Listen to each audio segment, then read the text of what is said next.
Hello students, welcome to global online. This is Ankita Sood. Research aptitude में आज हम objectives of research को detail में डिस्कस करेंगे।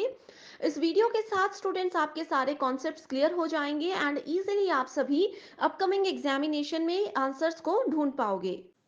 पेपर वन के बेस्ट प्रिपरेशन के लिए कंप्लीट कोर्स भी मैं लेकर आई हूं, जहां पर स्टूडेंट्स एग्जामिनेशन के difficulty level and latest questions के पैटर्न के अकॉर्डिंग एग्जाम से पहले आपका 100% सिलेबस कवर करवाने की श्योरिटी दी जाती है। बहुत ही सिंपल लैंग्वेज में आपके कॉन्सेप्ट तो क्लियर होंगे ही, साथ ही उसी टॉपिक के एमसीक्यूज एंड पीवाईक्यूज भी आपको प्रैक्टिस करवाए जाएंगे, ताकि आपको एक क्लियर आइडिया मिलता रहे कि कैसे क्वेश्चन एग्जाम में आते हैं। साथ ही फुल सिलेबस मॉक टेस्ट है एंड रिविजन एमसीक्यूज है, जिसमें से guaranteed as it is question पूछे ही जाते हैं। सो कमिंग मंडे से हमारा एक न्यू बैच शुरू हो रहा है। आप सभी स्टूडेंट्स गिवन नंबर्स पर कांटेक्ट करके इसको ज्वाइन कर सकते हो एंड इससे पहले फ्री वीडियोस देखनी है तो ग्लोबल ऑनलाइन ऐप को जरूर डाउनलोड कीजिए। यहाँ पर आपको सर्च बार में कोर्स का नाम लिखना है। देन स्टूडेंट्स, आपके सामने कंप्लीट कोर्स है, जिसके साथ मैं आपको श्योरिटी ये भी देती हूँ कि इसके अलावा आपको कुछ भी कहीं से भी पढ़ने की जरूरत नहीं है। प्रैक्टिस के लिए भी एक्स्ट्रा क्वेश्चंस नहीं लेने पड़ेंगे। यहाँ पर आप देख सकते हो मॉक टेस्ट आपको मिल जाएंगे, 5000 प्लस रिवीजन एमसीक्यूज मिल जाएंगे, जिसमें यूनिट वाइज सभी स्टेट्स के पीवाईक्यूज को अरेंज किया गया है। यूनिट वाइज प्रिपरेशन आपको करवाई जाएगी, जो कि एग्जाम के लिए बहुत ही ज्यादा इंपॉर्टेंट है। सो कोई भी डाउट्स हैं तो आप गिवन नंबर्स पर व्हाट्सएप के थ्रू कांटेक्ट कर सकते हैं। तो जैसा कि हमारा आज का टॉपिक है objectives of a good research. अब एक पहले रियल लाइफ एग्जाम्पल के साथ स्टार्ट करते हैं। अब मान लीजिए जैसे कि मैं आप लोगों को पढ़ा रही हूँ, ठीक है, हमारी यहाँ पे ऑनलाइन क्लासेस होती हैं। तो होता क्या है, अब मैं आपको पढ़ा रही हूँ, मेरा कोई ऑब्जेक्टिव है, मुझे इस पर्टिकुलर टॉपिक का, इस पर्टिकुलर सब्जेक्ट का नॉलेज है। तो मेरा ये ऑब्जेक्टिव है कि मैं अपना नॉलेज शेयर करूँ एंड स्टूडेंट्स का इसमें बेनिफिट हो। एंड इसमें आप लोगों का भी क्या ऑब्जेक्टिव है, आप लोगों का ये ऑब्जेक्टिव है कि जो भी आप लोग वीडियोस देख रहे हो, जो भी कंटेंट आप लोग हमारा पढ़ रहे हो, इससे आप लोगों का एग्जाम क्वालिफाई होना चाहिए। तो जो भी काम हम लोग करते हैं उसका एक ऑब्जेक्टिव होता है। सिमिलरली अगर आप लोग पीएचडी में एडमिशन लेते हो तो आप लोगों को रिसर्च करनी होती है, राइट। रिसर्च क्यों करनी है, क्या आप लोगों का टॉपिक है, क्या आप लोगों को प्रॉब्लम फेस की है आपने जिस पे आप रिसर्च करना चाहते हो, ये सब चीज़ों का एक ऑब्जेक्टिव होना चाहिए, जो कि आप लोगों को रिसर्च शुरू करने से पहले पता होना चाहिए। ठीक है, रिसर्च का ऑब्जेक्टिव रिसर्च शुरू करने से पहले पता होना चाहिए, तभी आप लोग बोलोगे। एक होता है ना, हम लोगों को अपना एंड पॉइंट पता है कि हमें कहाँ जाना है, तभी हम लोग अपने घर से निकलते हैं। अगर हमें ऑब्जेक्टिव ही नहीं पता होगा, हमें अपना डेस्टिनेशन ही नहीं पता होगा, तो हम लोग घर से निकल कर जाएंगे कहाँ। ठीक है, रिसर्च को शुरू करने से पहले अगर हमें पता होगा हमें कहाँ पहुंचना है, हमारा एम क्या है, तभी रिसर्च जो है वो फ्रूटफुल हो सकता है। ठीक है, research objectives are the outcomes that you aim to achieve by conducting the research. ठीक है, रिसर्च के टाइम पे जो भी आउटकम्स हम लोग चाहते हैं, ठीक है, जो भी हमारे रिसर्च का ऑब्जेक्टिव है, ये उसको बताता है। Many research projects contain more than one research objectives. होता क्या है, एक रिसर्च का कई बार सिर्फ एक ही ऑब्जेक्टिव होता है, कई बार एक ही रिसर्च के मल्टीपल ऑब्जेक्टिव्स होते हैं।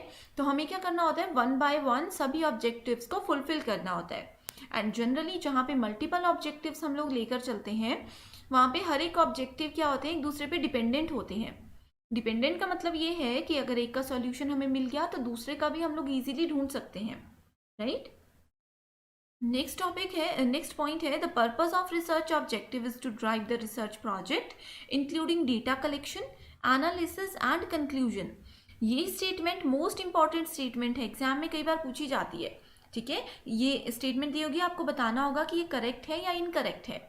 ठीक है, अगर हम लोगों को अपना ऑब्जेक्टिव पता होगा, ठीक है, अगर हम लोगों को अपना ऑब्जेक्टिव पता होगा तो ये हमें रिसर्च प्रोजेक्ट में बहुत हेल्प करेगा कि कैसे डेटा को कलेक्ट करना है, कैसे उसको एनालाइज करना है एंड कैसे फाइनल कंक्लूजन तक पहुंचना है। ठीक है, अब जैसे एक और मैं रियल लाइफ एग्जांपल आपको देती हूँ। अब आप लोगों का आज का ऑब्जेक्टिव क्या है कि हम लोगों को छत्रपति शाहू जी महाराज यूनिवर्सिटी में पीएचडी में एडमिशन लेनी है। तो अगर आप लोग ये ऑब्जेक्टिव लेकर चलोगे, यहाँ से फिर शुरू करोगे, तो आप लोग डेटा कलेक्शन पे फोकस करोगे, यानी कि कहाँ से पढ़ना है, कैसे पढ़ना है, कहाँ से पढ़ना है, क्यों पढ़ना है एंड कितना पढ़ना है। ठीक है, ये सब चीज़ें तभी आप लोगों को पता चलेंगी। अब जैसे आप लोगों का ऑब्जेक्टिव है छत्रपति शाहू जी महाराज यूनिवर्सिटी का पीएचडी एंट्रेंस एग्जाम, तभी आप लोग इस वीडियो को रेगुलरली देख रहे हो, तभी आप लोगों ने हमारा कोर्स परचेज किया। ठीक है, स्टेप बाय स्टेप आप लोग तभी उस डायरेक्शन में जाओगे जब आप लोगों को अपना एम, अपना ऑब्जेक्टिव जो है वो पता होगा। ठीक है, सो ये बहुत इंपॉर्टेंट कॉन्सेप्ट है। एंड यस, एक चीज़ और इम्पॉर्टेंट है कि इस वीडियो में मैं आप लोगों को एक स्मार्ट वे बताने वाली हूँ। अब ये जो स्मार्ट है ये एक ट्रिक है। यहाँ पे 5 वर्ड्स आप लोग देख सकते हो। ठीक है, SMART, तो ये स्मार्ट वे है जिससे आप लोग ऑब्जेक्टिव्स को याद रख सकते हो, जो कि एग्जाम में आपकी बहुत हेल्प करेगा। तो इस वीडियो को आप लोग एंड तक जरूर देखिएगा। So typically research objectives appear early in research proposals. तो मैंने आप लोगों को बताया कि रिसर्च का ऑब्जेक्टिव हमें पहले ही पता होना चाहिए।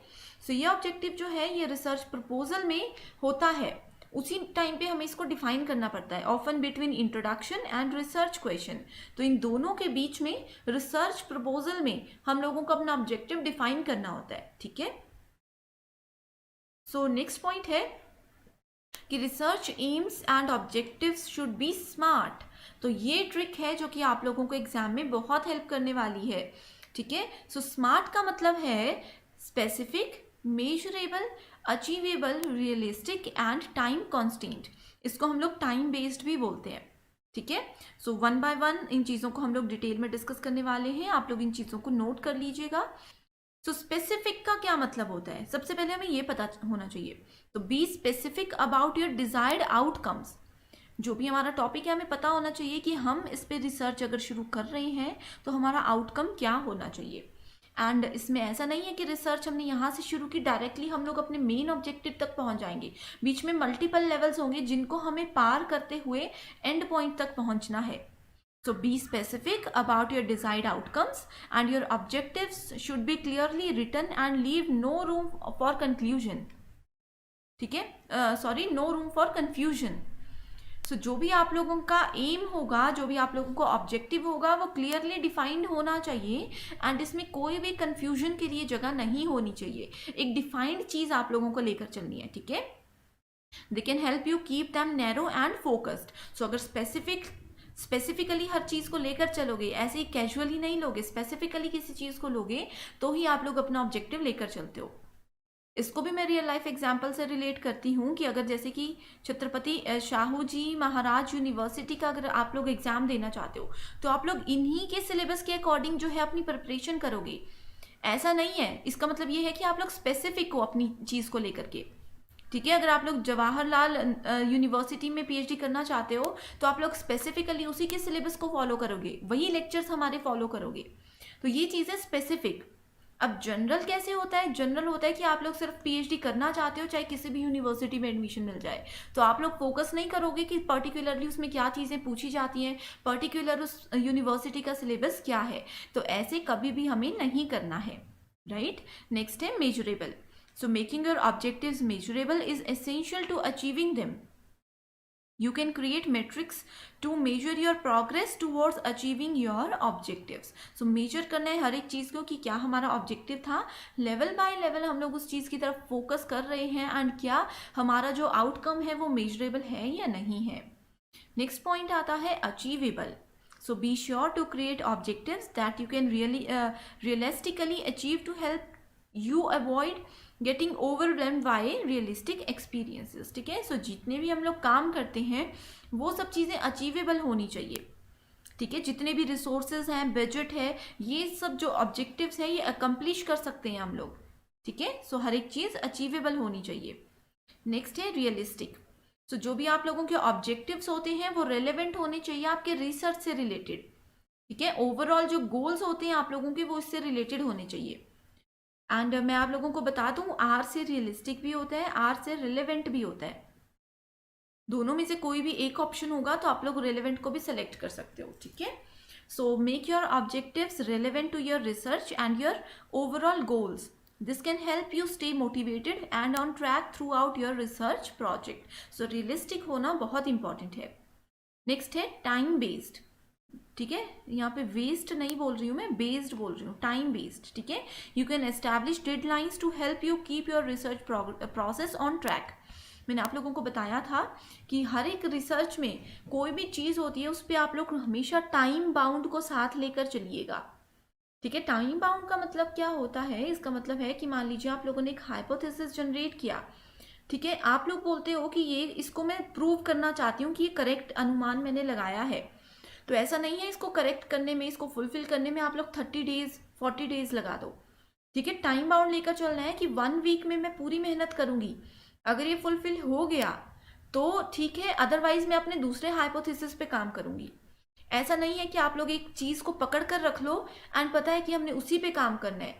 क्योंकि होता क्या है रिसर्च में, जनरली मैं लोगों को रियलिटी बताती हूँ कि अगर किसी चीज़ का रिजल्ट आना होगा तो वो 1 वीक या 10 डेज में आ जाएगा। ठीक है, हमारे किसी हाइपोथेसिस का रिजल्ट आना होगा तो 1 वीक 10 डेज की रिसर्च में भी आ जाएगा। नहीं आना होगा तो आप लोग 2-2 महीने भी लगे रहो, वो नहीं आएगा, जो कि एक बिल्कुल वेस्ट ऑफ टाइम है, बिल्कुल स्टूपिड चीज़ होती है। ठीक है, सो हमेशा आप लोगों ने अपने रिसर्च के टाइम पे जो है टाइम बाउंड पे फोकस रखना है। ठीक है, सो ये जो स्मार्ट तरीका है इसको आप लोगों ने याद रखना है। ठीक है, सो आज के लिए सिर्फ इतना ही। आई होप यह कॉन्सेप्ट आप लोगों को समझ आ गया है।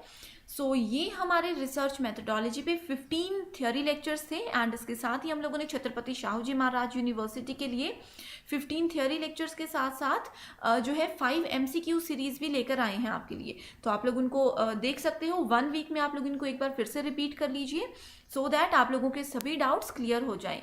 सो अभी भी अगर सिलेबस कंप्लीट होने के बाद भी आप लोगों को कोई डाउट है तो आप कमेंट करके हमें बता सकते हो। हम लोग डेफिनेटली उस पर्टिकुलर टॉपिक पे आप लोगों के लिए वीडियो लेकर आएंगे। सो आज के लिए सिर्फ इतना ही। Thank you so much for watching this video and I wish you all the very best.